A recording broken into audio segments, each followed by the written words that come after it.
An emergency that ends up grounding a plane for 5 hours may point to a more sinister conspiracy. And then we meet a young boy and his mother who have just moved into a trailer park. As they're getting settled into their new living arrangements, everything seems like it's going to be okay. Until the child has an experience that, by simply talking about it, even hearing about it, may cause you to become cursed. Today on Dead Rabbit Radio.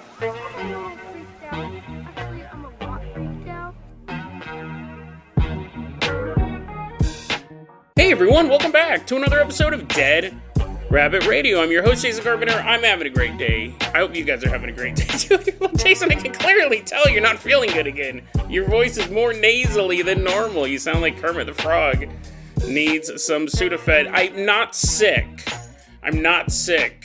I say over and over again using the law of attraction to not be sick. No, I think it's just, I live in the Pacific Northwest. I was sick for a while, and now it's all these stupid fires and everything. No one's listening to Smokey no more. That or the space lasers are firing again. There's a bunch of fires up here. They're not even around me. My entire place is burning down. I'm like, I got one more episode to record.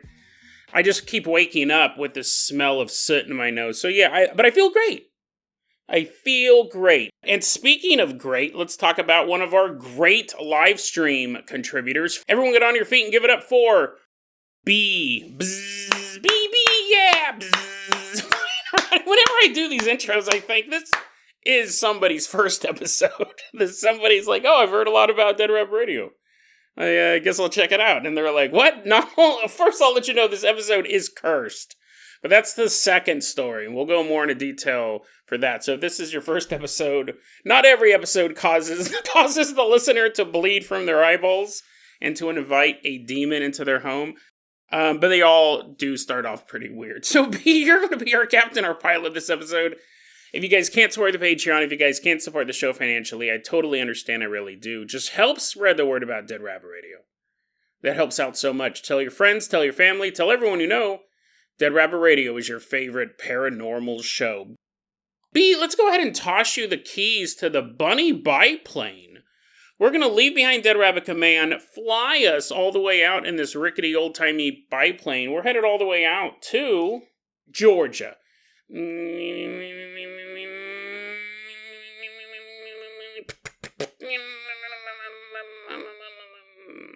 Just flying away in this biplane. Bunny biplane. I don't know if we've ever had that vehicle before, but anyway, someone just cobbled it together out of scraps, Domino's pizza boxes, and Denison's chili cans. We're flying out in this rickety old airplane because we got to fly the friendly skies for this one. This happened back on September 1st, 2023, so very, very recent story. There was a Delta Airlines flight, from Atlanta, Georgia to Barcelona. That's probably a pretty long flight, right? You got to fly over the ocean. And everything's totally going fine. That's how you want your plane rides to go. That's not newsworthy, right? It's not like another plane successfully landed on time. Air traffic control gets a call. They're not really that far outside of Georgia, I believe. This happened very, very quickly. Air traffic control gets a call from the pilots of Delta, and they're like, hello, guys down there in your big concrete tower. We're having a biohazard issue up here. Over. And the ATC guys are like, what? Like, did someone, develop a disease? Is there a new sickness up there? Did a secret case of chemical weapons roll down the aisle and start giving everyone some sort of horrific disease? If any of those are the case, we do not give you permission to land. Fly to Barcelona. I heard it's great this time of year. What's going on? You said you had a biological hazard. What could that be? And the pilots get back on the line and they go, I'm sure there was a lot of chuckling. They did release a little bit of the call, of the radio tower call. I'm sure there was a lot of laughter that somebody edited out. They said there was a biohazard issue on the plane because someone had explosive diarrhea. And you figure That would suck. I mean, they have a lot of places to get stuck. Well, there's two different ways you can look at this. One, you can be the person sitting down in your chair. And listen, I have a rule. I don't eat before I get on flights. I don't eat before I get on flights because the bathrooms are so small. I mean, in a perfect world, right, you make it to the bathroom. They wouldn't have called if this woman had made it in the bathroom. They wouldn't have been like, we have a poopy in the toilet, sir. We're turning around. I learned my lesson because you spend 2 hours on a flight and you're like, dude, I gotta go. Gotta go really, really bad. And I've been in those restrooms, and they're made for tiny people. Not normal-sized people, tiny people. Those restrooms are super small.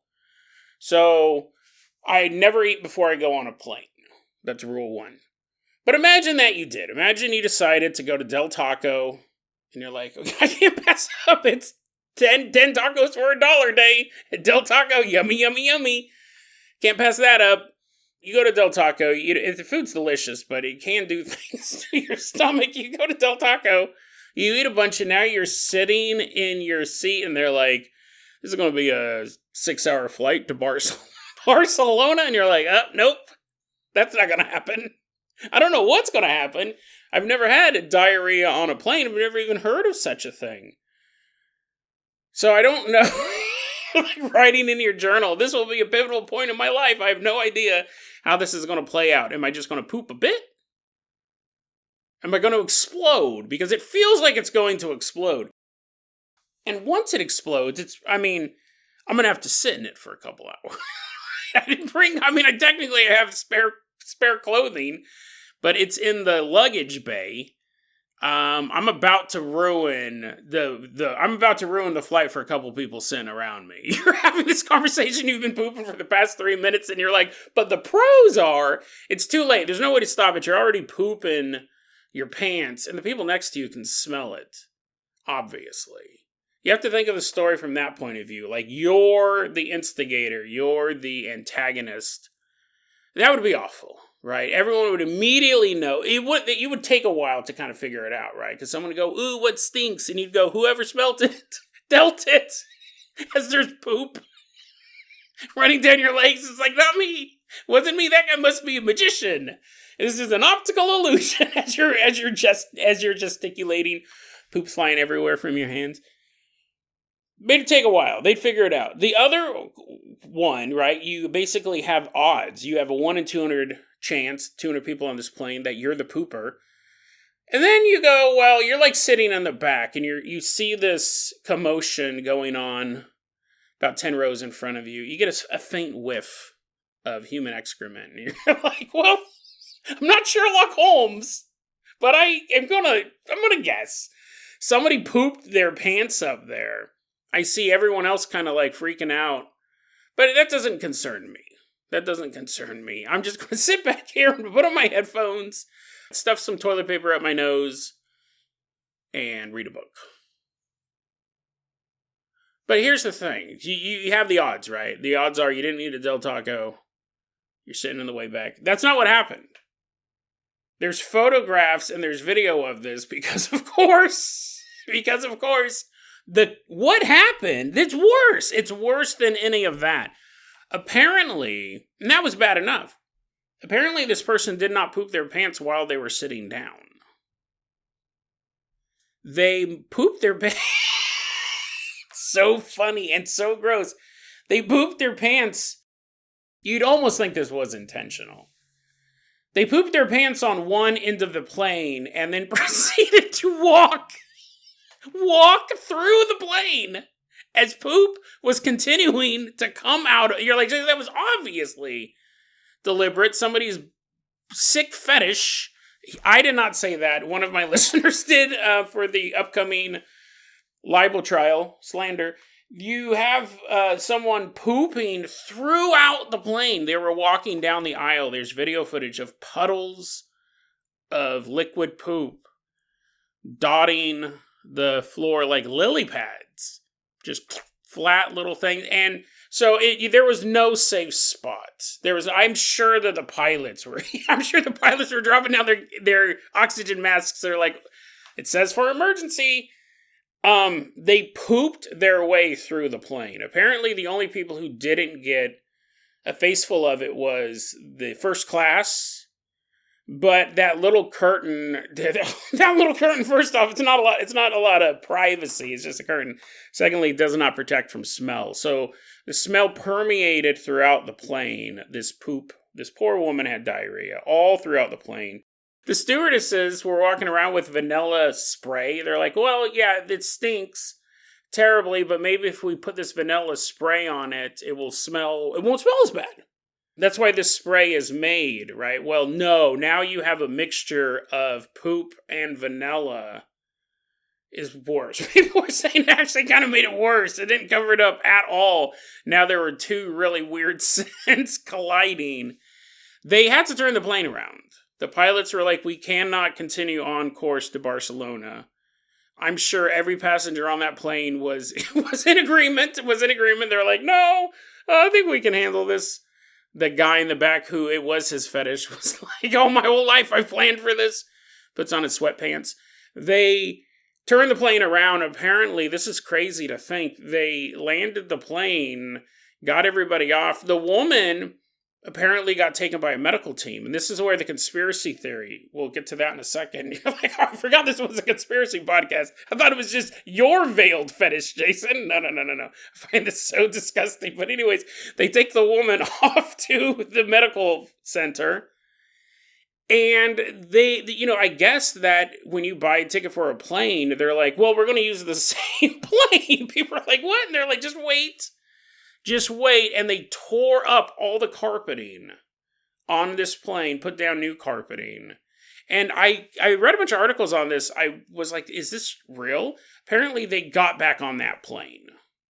And I was like, I don't know. I must be getting a detail wrong because I'm sure it's much quicker to just take another plane than it is to reupholster the plane you're in. And you'd have to tear out that seat as well. And, probably call in an exorcist.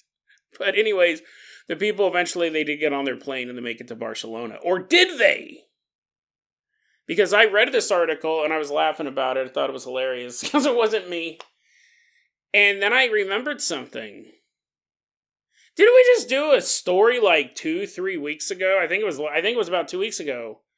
About Ebola. An Ebola outbreak at Burning Man. I have a little additional information on that one. I actually know somebody. It's just the way the world works sometimes. I know somebody who's kind of I won't say they're high-ranking in the Burning Man hierarchy, but they're up there. I found out that one of my friends, actually, I hadn't seen him in a couple weeks, and then when I saw him, they were like, yeah, I was at Burning Man. I'm all standing 10 feet away in a biohazard suit. And they said, no. They go, that whole Ebola thing. My friend said that was, Chris Rock said that. My friend said apparently he said that as like a joke on the way out. And I don't know if he tweeted it. I don't know as my friend was saying goodbye to Chris Rock, Chris goes, by the way, Ebola, I'm not for sure. And I'm being real cagey on specifics because this friend of mine said, I don't want anything associated with any of this Ebola stuff, any of this story, anything else. But they said that was a Chris Rock thing. It was a joke. As their eyes are bleeding, I was like, I don't know, man. That's a pretty realistic joke. They said it was a joke. Someone took and ran with it, and then it really spread. I guess not as bad as Ebola does, but I from what I could suss out, because again, I wasn't pressing for too many details, and I couldn't give a lot anyways. They're like, I don't want to be associated with this at all. People just started to talk about it there at Burning Man. It became like this wildfire rumor. So is this just a diarrhea story that Jason wanted to talk about on his podcast and basically go on and on about how funny it would be if someone pooped their pants on a plane? Is that the point? Or is this another clue that there is some sort of disease going around? Maybe it's not Ebola. Maybe it's not. But maybe it is. Right? That's the beauty about being a conspiracy theorist. Prove me wrong. I looked at videos. They didn't show any blood. No one was talking about blood in the news articles or anything like that, but a side effect, or really the effect of Ebola, is you bleed out your butthole and pretty much every open hole you have in your body until you're liquefied. I imagine diarrhea is also part of that. I don't imagine all of the delicious brisket you eat right before the Ebola kicks in stays in your stomach, because your stomach melts. I imagine all of that would... Damn it, Jason! You're like, I already got through so much of the story, and I wasn't grossed out once. But the idea of half-digested brisket... Okay, let's go ahead. That was not a cursed segment either, I should say.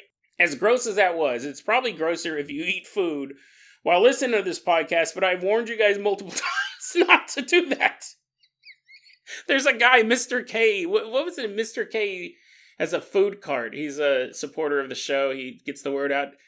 Don't play this. He says he plays the podcast at his food cart. Don't do that, Mr. K. Do not do that. B, I'm going to go ahead and touch the keys to the Carpenter copter we are leaving behind Atlanta, Georgia. I hope this woman's okay. She may not be patient 0 of the Ebola outbreak. That'd be Burning Man. But she might be patient number 2.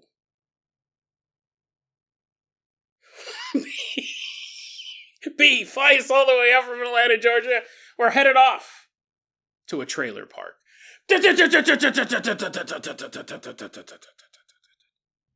I do want to say before we get started here that this may be a cursed story. We've had a couple of these in the past. This may be a story that by hearing it, by listening to it, that you may invite this entity into your life. So if that's something you don't want to do, which, would probably be advisable, you may not want to listen to this next segment. Now, it's that aside, it may not be cursed.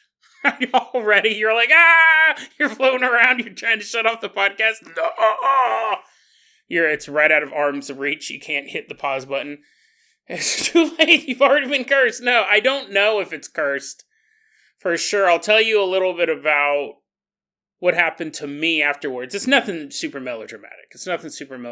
But when I was researching this story, at a certain point I go, I'm going to have to put a warning on. I'm going to have to put a warning on this one. Not just because, again, it's nothing amazing. Don't wait to the end and be like, what, that's all that happened to Jason? He's like, I got a hangnail. The curse is true. No, it's just something minor, but I thought it was interesting. And the story itself, curse or not, is very fascinating, but it may be cursed. Well, let's get into it. We're standing outside this trailer park. The year is 2003, possibly earlier than that as well. It was kind of hard to nail down a date. We're about to meet this young man, boy, really. We're going to call him Bruce. And Bruce is living here in this trailer park with his mom, and this is a newly established trailer park. Bruce goes, listen, I've seen paranormal things throughout my life. Like, you could chalk it up to an overactive imagination, some of it, sure. But some of it I actually believe was real. He goes, one of the things that can be chalked up in that first category was when he was living in this new trailer park, he said the wood paneling on the walls in his trailer, he would often see faces staring back at him.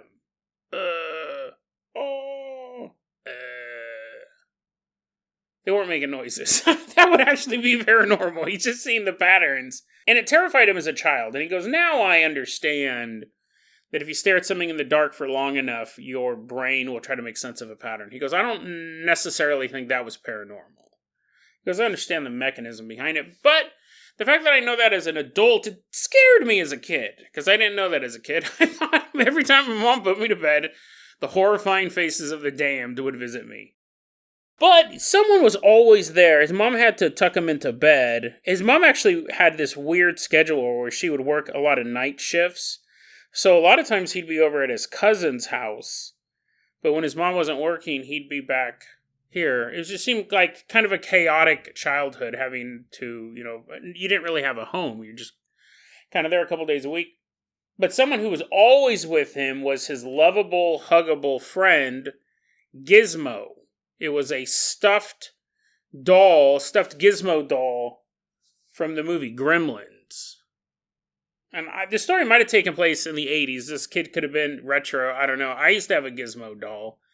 And I carried it everywhere. Played with it all the time. Gremlins was one of my first favorite movies. I loved Gremlins and Tron and The Black Hole. I watched those all the time as a kid.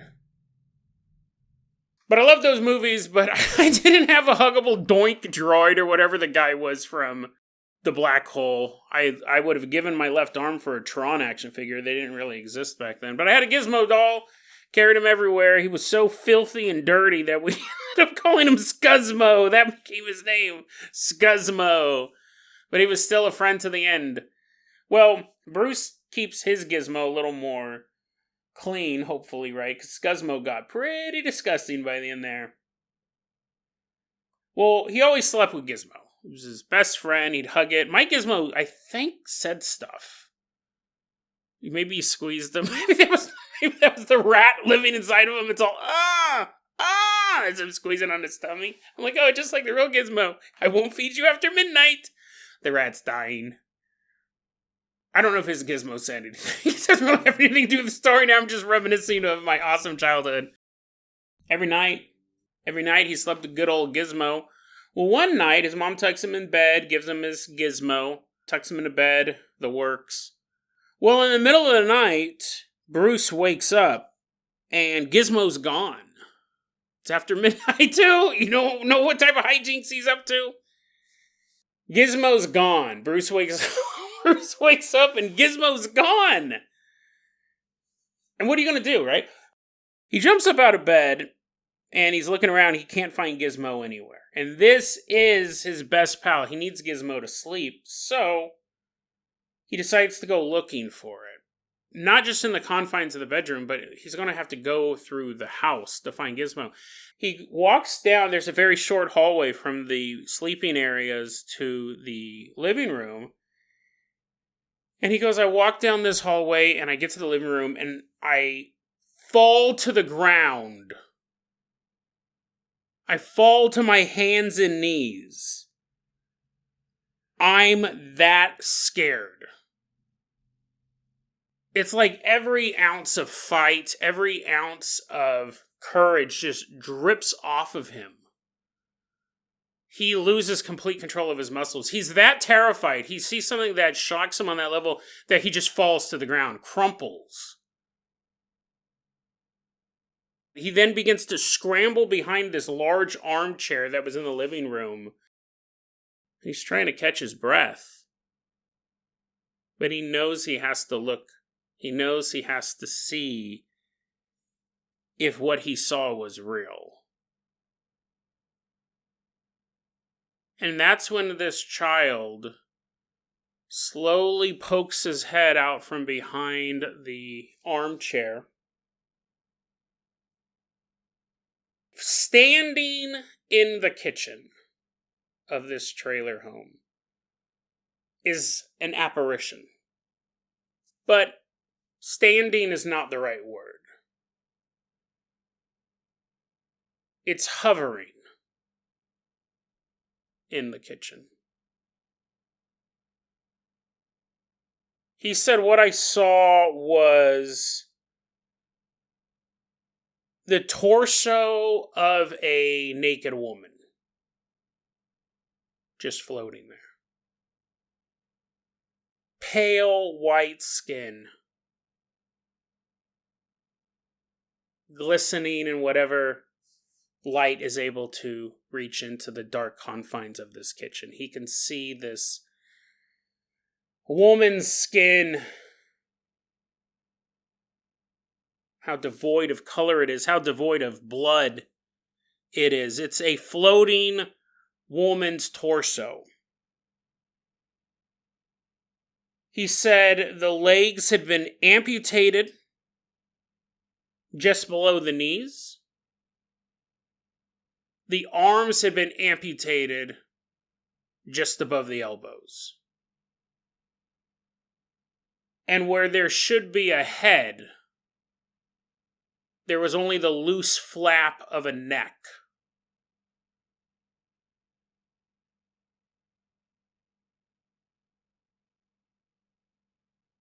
He said, I knew it was a woman because it was completely nude. I saw the breasts and I saw the groin, the private parts of this phantom. And it was just floating there in the kitchen.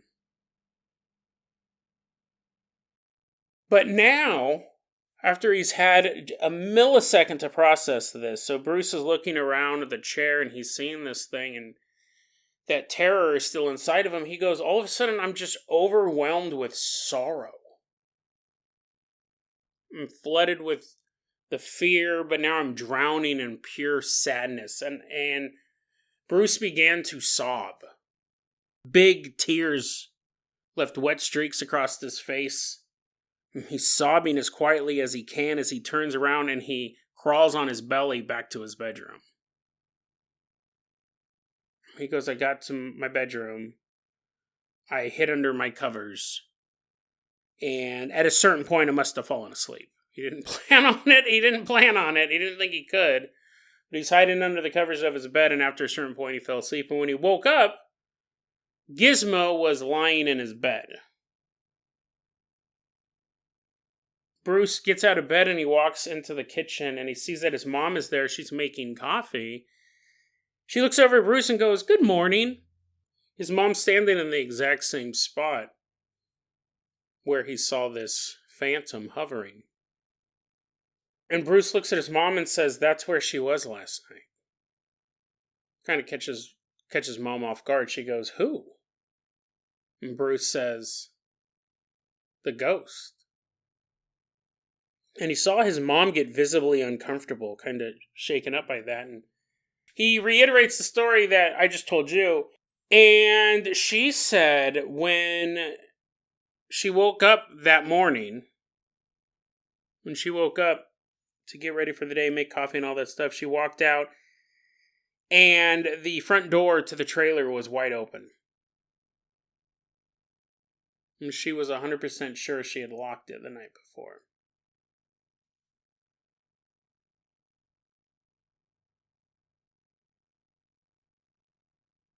So we have a story of a gruesome phantom, but that's not the end. If anything, this is the beginning. So to put all this stuff, so we're not done with the narrative, but I do want to stop here because when I was first reading this article, it was posted online by someone going by the name Yay Who Smokes Bitches. So not the most noble of researchers out there. Again, sometimes this can work in our benefit. I looked through a bunch of other post that he had posted. It's pretty regular stuff. It's not a lot of, and then one time he actually does have a story like that later, but it's affiliated with this. But I try to look to see if anyone else has posted, like, you know, this is a bizarre haunting, and the rest of his posts tend to be normal stuff. And he says that, well, actually, let me back up. So the first time I was reading this story, I stopped at where I stopped telling you the story, where I was like, and then he crawled back to the bed and woke up in the mom and everything like that. And I remember as I'm reading it the other night, I read this stuff all the time. I read spooky stuff. I read horrifying true crime stuff all the time. All sorts of paranormal and real life monstrosities are constantly dancing across my brain. I read this story and I remember in very quick order, 3 things happened. I thought there might be something in my bedroom. Like, I was reading it on my laptop, and I remember my eyes were drawn up to look into the bedroom, and almost as if there was something in there that was moving around that made me look over there. That was the first thing. The second thing that popped in my head almost immediately was, if you cover this, you have to give a cursed warning. Which I very rarely do. I think there's maybe only 3 episodes like this. And then the third one was that I instantly had to go to the bathroom, which I've talked about that on a previous episode. I don't know if I could ever find it. So I used to do a lot of on-the-ground ghost hunting, and one thing that I noticed over and over and over again, that if you bring a bunch of people to a haunted location, before activity happens, one or more of the people has to urinate. It's super bizarre, and we never went when we were drunk. We never like, hey, everyone, let's drink all this Gatorade before we go out ghost hunting either. You got to rehydrate. or you'll dehydrate. No, I almost feel it's a mechanism. It might be where that "you're so scared you peed your pants" come from type of saying or idiom or whatever it would be. I do feel like it's almost like it's subconscious, right? Your body is triggering your ability, your need to urinate, maybe to one, get you out of the area, or two, I don't know, just because it's gross. Maybe ghosts don't like pee. Maybe it is a fear mechanism. I'm not for sure. But in 3 quick seconds, I looked up, I thought there was something, and there wasn't. I didn't see anything in my bedroom. But it was that type of fear that when you're reading a book, have you ever read a book late at night and it gets creepy and then you kind of look over the cover of your book to make sure there's nothing at the foot of your bed? It was that. It's not that I saw anything in there. It's not that I actually thought anything was in there, but I had this feeling that I needed to check. And I read this stuff all the time. This one's not even particularly gory or creepy, really. Well, it's not done yet, but I wanted to tell you this because while I had those 3 thoughts, I felt like something was in there, but nothing was in there. I felt if I do the story, I have to consider it a cursed episode because just by reading the narrative, I felt like I had lit a sparkler on a dark night. And maybe if something wasn't in there, and I don't think anything was, I alerted something to my presence. Third one was I had to go to the bathroom. It was like almost an instant thing. And I was like, great, now I got to go into the bedroom, which there's nothing in there, but it's still kind of creepy all of a sudden. My bedroom's not creepy, now it is creepy. Well, when I came back, after I go to the bathroom and I'm thinking, yeah, if I do this, I'll have to do it as a cursed episode. Let me finish reading the post. This is insane. I came back down to finish because I hadn't finished reading it. And Bruce says since then, he's had other paranormal events. That was his first paranormal event. He goes, but there's been some interesting things related to this one directly. He goes, once I was getting a tattoo done by one of my friends who's a tattoo artist, and I was telling him this story, and he's like, what? No way, man. Huh? No way, dude. What? Bruce goes, dude, just, my mom, call her. She'll at least confirm the part about what she remembers, her waking up and the door being open. Tattoo artist goes, yeah, sure, I'll call your mom. Sounds like the start of a joke, but I'll do it. And he calls up, the tattoo artist calls up Bruce's mom and they chat briefly. And the mom's like, well, I can't really account for the ghost, but I do remember waking up and him saying that weird stuff and then front door being open and all of a sudden the power goes out in the tattoo parlor. Coincidence, right? Just like Jason needs to urinate. I gotta urinate at least a couple times a day. Sometimes it's going to happen after I read a spooky story. The amount of times I read spooky stories, the amount of times I have to urinate. They're going to crisscross. Sure, power's going to go out in a tattoo parlor. These things do happen. But Bruce, like I said, he doesn't say this in the original narrative. I kind of started looking through comments and responses and people asking questions about all this stuff. He said, at the end of this narrative, he said, I was visited later by this thing. The floating torso. I was visited later by this thing, the thing, and it specifically told me not to tell anyone. It's been 20 years. So I'm not for sure if the story took place 20 years ago or if the second time this entity visited him, it had been 20 years since then. I'm not for sure on the timeline or anything like that, but obviously you're going to look into that. So people asked, what do you mean this thing visited you later and told you not to tell anyone and now he's posting about it online? And what I imagine is he had the childhood in the 80s with the Gizmo doll. I could be totally wrong on this, but he had the childhood with the Gizmo doll. He grew up, he saw the thing when he was in kindergarten. He grows up. He encounters this thing again. It's been 20 years since the last time he encountered it. So now he figures it's fine to tell the story online, which I would argue it's not. I mean, as much as I love this story, as interesting as I find it, this thing told him, don't tell anyone about this. Don't tell anyone about this. But here's the thing. That's not what happened. Imagine if you saw a ghost. Let's take my timeline. Let's say it happened in the 80s, and it doesn't really matter, but just for clarity's sake. First event happened in the 80s. You have a couple other paranormal events here or there, nothing really of note. Nothing, I mean, your first one, you never forget your first one. Floating naked woman torso in your kitchen.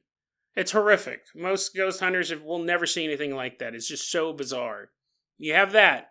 You then go 20 years, the thing reappears and says, don't tell anyone about me. You don't see anything from childhood up until 2003, right? Let's use this timeline. And you see this headless torso float back into your life and go, don't tell anyone about me. And then it's been 20 years since then, and you go, I'm pretty sure the torso's gotten over this whole secrecy thing. You might argue that. You might go, well, torso probably forgotten about me. I could probably tell people this story. I could probably post about it online. That's not what happened, though. What happened was, he said, Bruce has a way of writing where he includes 1,000 details that aren't relevant. But apparently, trying to break it down, he got an old dresser. And he was moving in. He'd moved out of the trailer at this point, and he's moving into a new place. He sets the dresser up in his room, and one day or night, he doesn't specify, he spent more time talking about where he got the cabinet from. The dresser opened up on its own, and out crawled, not manifested, not hovered, not walked, but crawled out of the dresser, the woman's torso, the naked woman torso, crawling on stumpy thighs and using its elbows to move along the floor. I mean, that's way creepier, right? Than it just going bing, magically appearing or becoming a puff of smoke like out of a genie bottle. She crawled along the floor and told him point blank, I told you not to fucking tell people about me. Would you tell people about? I mean, like, that's the thing. If it casually appeared one night in your dreams and said, I'm a lonely ghost, please don't tell people about me. And 20 years had passed, you'd be like, whatever, that torso. Probably gotten used to being a torso by now. If it crawled out of Grandpa's dresser and yelled at you, you should stop telling people. I'm just saying, you should stop telling people, Bruce. That's probably a good idea. And his idea, see, what's interesting, he seems to be a pretty, he's had multiple paranormal experiences since, but he's not an expert. I'm not an expert, right? There really are no experts in the field of the paranormal. A lot of it is guesswork. He goes, this is his hypothesis. The one that he saw in the kitchen was a ghost. The one that crawled out of the cupboards or the dresser was a demon. But we don't know. We don't know for sure. There's no evidence of whose intent. I can understand that logic, right? Because the first one he saw, he was overcome with a sense of sorrow. And it would seem like a victim. And this one seems like a perpetrator, a ghost versus a demon, but we don't know. We don't know a lot of stuff. We don't know if ghosts can't get... The term demon technically is an angel thrown down during the war in heaven. But can ghosts become demons? Ghosts can definitely become evil. Humans can become evil. And what is a ghost but a human without a body? Can a ghost become a demon? I would say over a period of time, any ghost could become evil and crazy and dark. So it could be the same entity. It does seem to be related. I mean, they're saying, quit talking about me. Maybe the first thing you saw was him. I don't know. It's an interesting ghost story. So many ghosts are full-bodied apparitions, if they appear at all. I should say most ghosts are just smells or sounds. Then you get more powerful ones. They're knocking stuff over, leaving messages. And then you get the very powerful ones that can manifest full body. It's rare when you see just a head or just a torso. They do happen, but they're very, very rare. That alone is an interesting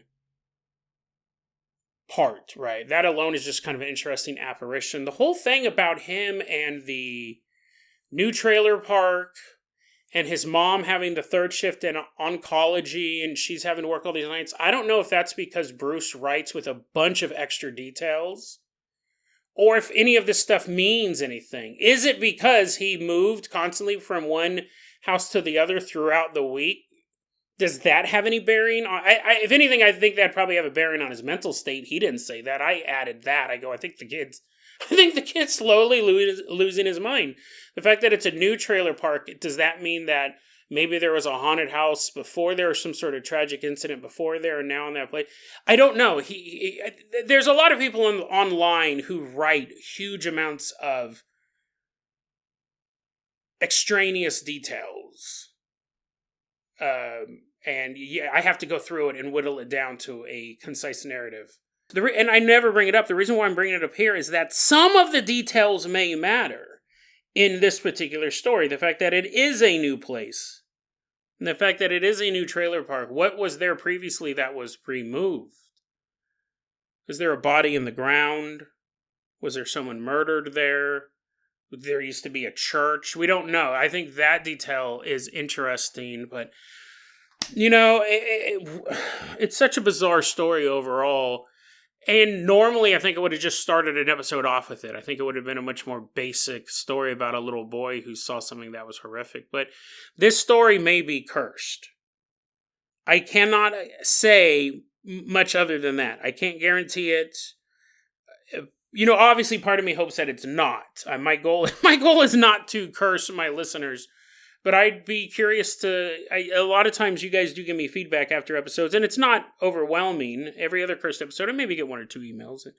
I don't think anyone's faking it, but I'd be curious if you guys pick up on anything. I'd be curious to see what you guys think. Did you guys notice anything after listening to this episode? And again, as you're like, getting possessed, all of my listeners are now just torsos floating down the street. That'd actually be great promotion for Dead Rabbit Radio, because people would be like, Monica, what happened to you? And you're all, and you're just like this flapping neck wound, and the rest of you is just this torso. And you're all women now. You're like, ooh, nice boobs. You're floating down the street, and everyone will be like, dude, what happened here? And like, assuming like a doctor would show up. Doctors are normally present where there's a bunch of torsos. You're floating around, and your neck wound's just flapping in the air. And a doctor shows up, and they go, well, let's see, what's the last thing this torso was doing? So they go and they check your iPod. That's what it's called. Your iPod Shuffle. They grab your iPod Shuffle and they go, gadzooks, this person was listening to something called Dead Rabbi Radio. You're like, no, there's a T there. Sorry. Dead Rabbit Radio. Oh, okay. And then on the other side of the country, someone else is like, that's so weird. Look at this whole family gathered around listening to Dead Rabbit Radio. Now it's just a bunch of torsos. They're just like floating around like balloons, like what are the helium balloons after a birthday party? Some of them are a little deflated. You're just kind of crumpled up in the corner. You're like, I'm too tired of floating. I'm just gonna be right here for a while, guys. That would be huge publicity, because sure, on the one hand, no one would ever listen to the podcast again, except for like inflation fetishists. They're like trying to get their girlfriends. They're like, oh no, you gotta check out this podcast. They're like, isn't that podcast that turned all those people into torsos? No. That was the last podcast on the left. Listen to this podcast, honey. It would be huge for the show, right? I mean, it would suck for all of you guys, right? It would suck for all of you. I apologize for turning you into floating torsos. But on the other hand, it would be great publicity. Someone would use it.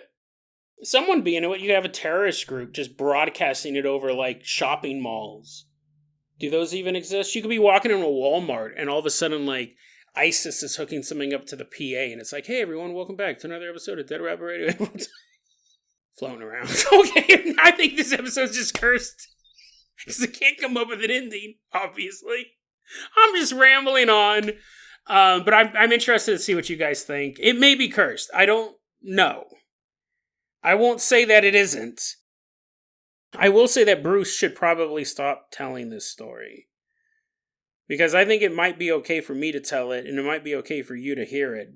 But I doubt it's okay for him to talk about it. And he continues to. I just found this the other day online. So, Bruce, if you're listening to this, and if it's not too late, stop telling people this story. That'd probably be a good idea. But now that I've told it to everyone, the demon's like, in for a penny, in for a pound. He's going to start chasing you. It doesn't matter where it comes from. It's just the fact that you told it to the world. It's been told to the world, Bruce. I hope you're okay. But, probably not. Probably not, but we'll wish for the best. deadrabbitradio@gmail.com is going to be our email address. You can also hit us up at facebook.com/deadrabbitradio. TikTok is at deadrabbitradio. Dead Rabbit Radio is the daily paranormal, conspiracy, and true crime podcast. You don't have to listen to it every day, but I'm so glad you listened to it today. Have a great one, guys.